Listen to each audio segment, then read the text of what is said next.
Good morning, Flagler County. I'm Rich Carroll. You're listening to Flagler's Morning News on Monday, February 7th, and this local news is a service of Flagler County's Toyota dealer. Beaver Toyota, here to wow you.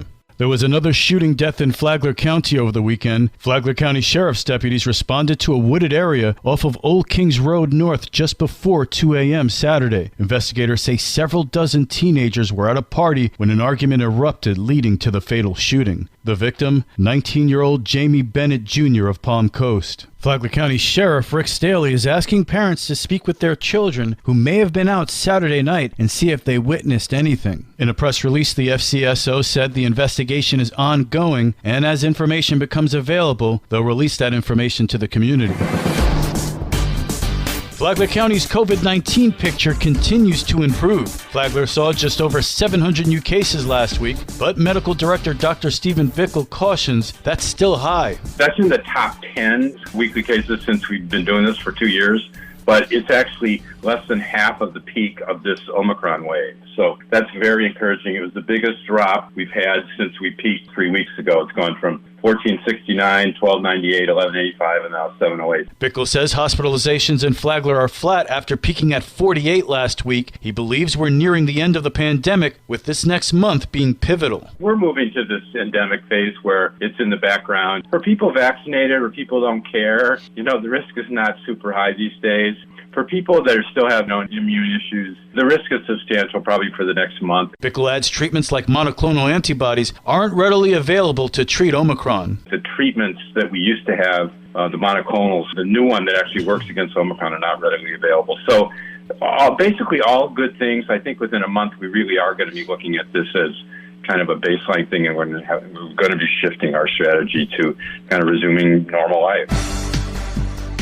Quilty is one of Palm Coast Arts Foundation's turtles, and it was stolen, or maybe it was kidnapped and being held in ransom. We're still investigating, so it's one of the two. The reward for the safe return of a well-known turtle sculpture is on the rise. It's been nearly a week since Quilty, a fiberglass sculpture of a loggerhead turtle, was first reported stolen from Creekside Park at Grand Haven in Palm Coast. And now Crime Stoppers of Northeast Florida is getting involved. Flagler County Sheriff Rick Staley. Crime Stoppers in Northeast Florida is offering a reward of up to $5,000 for the recovery and return of Quilty. Now, this is in addition to the $2,000 reward leading to the recovery of Quilty being offered by the Palm Coast Arts Foundation. Quilty, the sixth turtle installed in the Turtle Trail, is painted blue and white, measures 4 feet by 5 feet, and weighs 60 pounds. Sheriff Staley says no matter how you paint this is a crime against the people of Flagler County. The first turtles of the Turtle Trail were installed 4 years ago as part of a Palm Coast Arts Foundation project. For Flagler's Morning News, I'm Karen Johnson.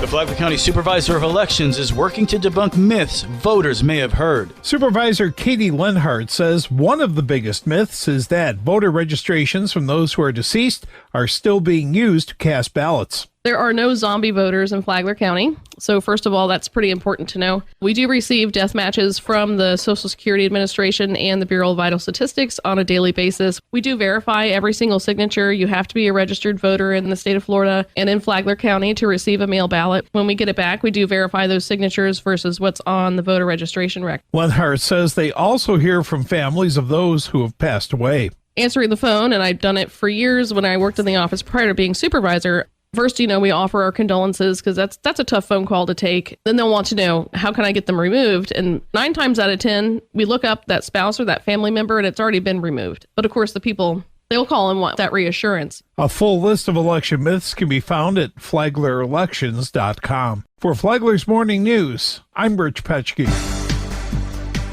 A Buddy Taylor Middle School student will go on to represent Flagler schools in the regional spelling bee. 7th grader Spencer Edelstein tells us about the competition that was held at Buddy Taylor Middle. So I was very nervous. I was probably nervous as everybody else, if not more. He spelled words like knife, brocade, quatrains, catabatic, and Richter scale, but the most difficult word for him was one you might not expect. When he gave me Padre, because he didn't really say it clearly, so it sounded like it had a D at the end. Now he's going to keep studying. I'm going to go to the regional spelling bee in Jacksonville, and I'll hope to win there. And if I win, I'll be going to the Scripps National Spelling Bee. His next competition on the regional level is happening April 1st. From the WNZF Newsroom, I'm Amy Cherry. Open Door Recovery in Flagler County has help for several different groups in the area. One of those is its Women's House, and Kimala Middleton is its manager.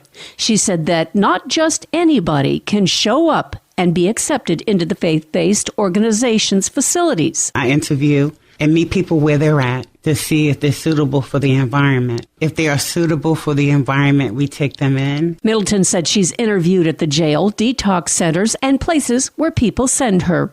She calls Open Doors' work a miracle. We have a committee of women from different churches in the area that support the women's ministry, that see the vision of Open Door. They come in and they do different type of spiritual healing, type of Bible study, finances. Middleton said that for women to heal from substance abuse, it's important for them to go to AA meetings, to get sponsors, and to work their programs. You can listen to the Business Report on Saturday mornings on WNZF at 10 o'clock. It's also on the Flagler Radio app anytime. Tomorrow, how many women live in the Women's House? From the WNZF Newsroom, I'm Deb Albertson. And now you're up to date on Flagler's Morning News. I'm Rich Carroll.